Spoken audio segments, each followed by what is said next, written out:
Ne sende günah var ne de ki mende, ezelden bəxtini yazan pis yazı. Ayağın sınaydı gelende kende, ezelden bəxtini yazan pis yazı. Her günüm güssədi, qəmdi, kədərdi, ömrüm başdan başa azaydı, hədərdi.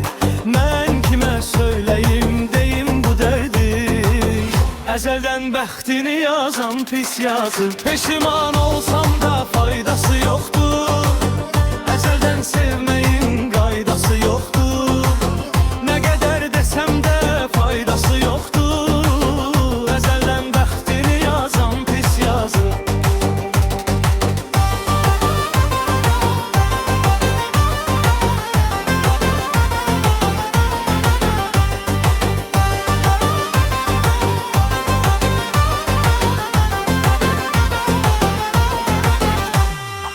Ne sende günah var ne de ki menden, ezelden bəxtini yazan pis yazı.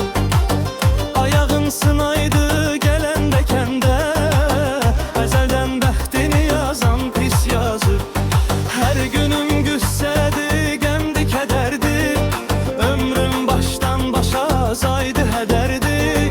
Mən kimə söyleyim, deyim bu dərdi, ezelden bəxtini yazan pis yazı. Peşiman olsam da faydası yoktur, ezelden sevmeyin qaydası yoktur.